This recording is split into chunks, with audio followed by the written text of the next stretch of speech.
literally went on in 1948 and invaded. Let me say this. What we're reading right now, Daniel chapter 11, verses 40, all the way to verse 43, we're going to say. All the way to verse 43, because 44 and 45 is dealing with his own.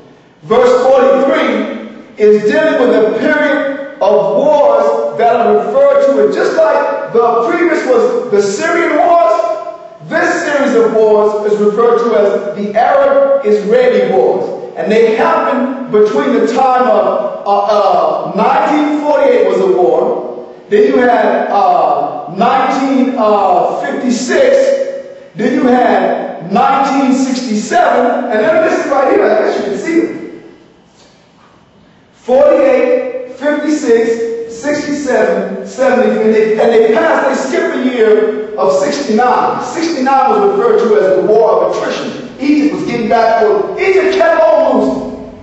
They just kept on losing. The Egyptians were being outfitted and equipped with Soviet weapons. Whereas during this time, the Israelis were actually being what can you say, allied or being supported by England and France. And then the United Nations, under the auspices of the United Nations, most of them, all of those battles kept ending with what they call, with trying to think of the term they call it when you, it's not an official, it's a ceasefire, but it's another term. Hold on, let me get it. A ceasefire and armistice is what they were called.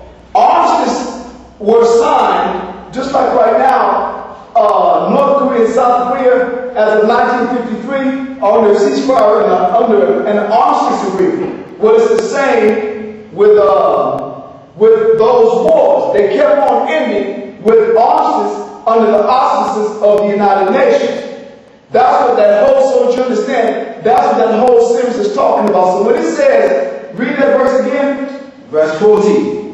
And at the time of the end, talking about more modern time. Now this is the time of the end. Go ahead. Shall the king of the south push at him. It's talking about the Arab-Israeli wars, always led by the Egyptians. Still dealing with the king of the south. Pushed up to Israel, the king of the north. Go ahead.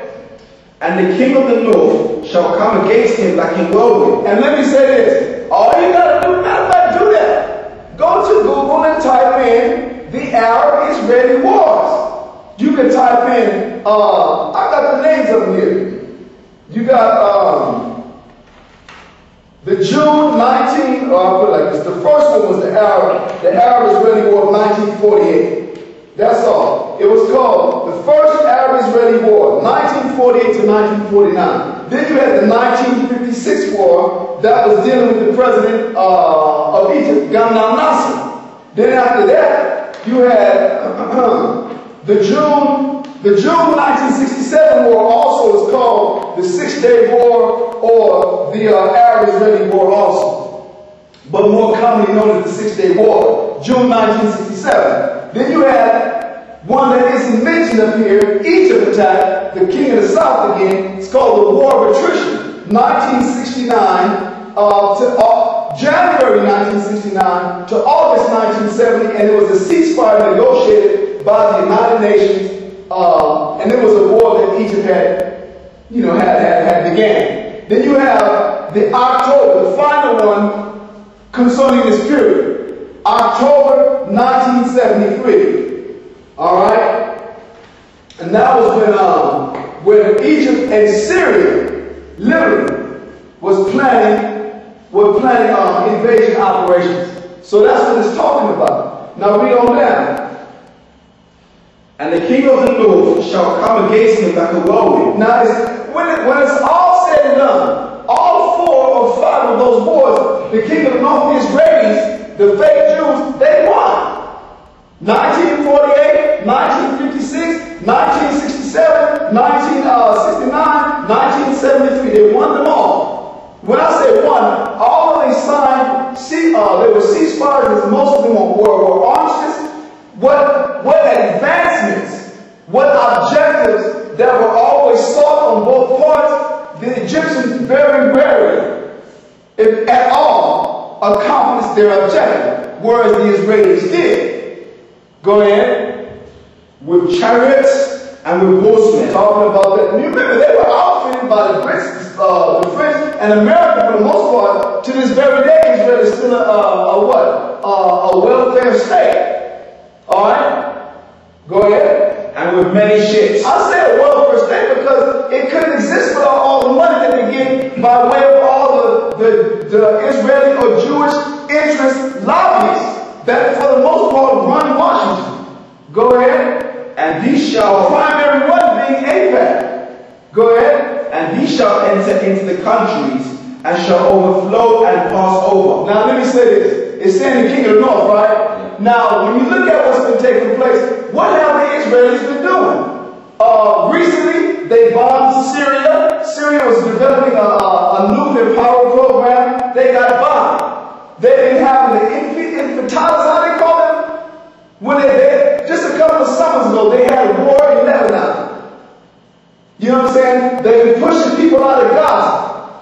It's talking about they've been doing what? They've been constantly at war with the Palestinians. They're always having intermittent wars, episodes of war with the Lebanese. They are every other minute on an air raid and bomb some facility that they claim is threatening their existence. And for the most part, you got what countries suffering? You got the Palestine or the Palestinians. You got the Syrians, and you have the Lebanese. That's who's doing it. That's what it's talking about. What verse is that? That was verse 14. That's verse 40. All that verse 40. Go ahead. Verse 41. He shall enter also into the glorious land. In other words, they are in Israel. That's the glorious land. That's what they're calling themselves Israelis. Go ahead. And many countries shall be overthrown. And like I said, the countries that were overthrown today are known as Palestine or the Palestinians.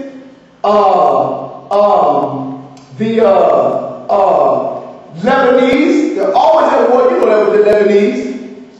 And they, like I said, they're known to have bombed facilities that were suspected of being up and coming nuclear programs, nuclear energy programs in Syria. That's what it's talking about. The Israelis. Everyone knows that the Israelis are the aggressors of the region. Go ahead. How can you be that little? Do you know that they're the 4th or 5th mightiest army in the world? Yeah. They're the only nation in that region to possess nuclear warheads. You gotta go way to Pakistan before you get from here to Pakistan until you start running the nukes again. And concerning the Middle East, which is this region here, looking at here, the only nation in this block that have nuclear warheads are the Israelis. Then you got Iraq, Iran, Afghanistan. You don't get no more nukes until you get to Pakistan, India, and China. Read that verse again. Verse 41. He shall enter also into the glorious land. So they were put in 1948. Go ahead. And many countries shall be overthrown. And he's been expanding. What do they keep calling out? When they expand, they keep calling it settlements. They keep going and taking more land. Then they'll enter into Lebanon and start a war. Then they'll bomb a facility, like I said, in Syria. This is what they're doing. But the good thing is, not the good, but the most, I guess one of the most interesting things it's going to show you is that well, anyway, it's going to show you the dynamic that consists of Jordan. Go ahead. But these, listen to this. These, go ahead. But these shall escape out of his hand. Now listen to this. In the region that surround Israel, there's certain regions that the Most High said was going to escape. And this is the one that you don't ever hear with Israel in the region. Go ahead. Even Edom. Edom? Now this is what we're going to do. We're going to take the camera over to this map and then come back to this to show you relations. Let's do this. Even who? Even Edom. I'm going to show you something. Edom and Moab. And Moab. And the chief of the children of Ammon. And the chief of the children of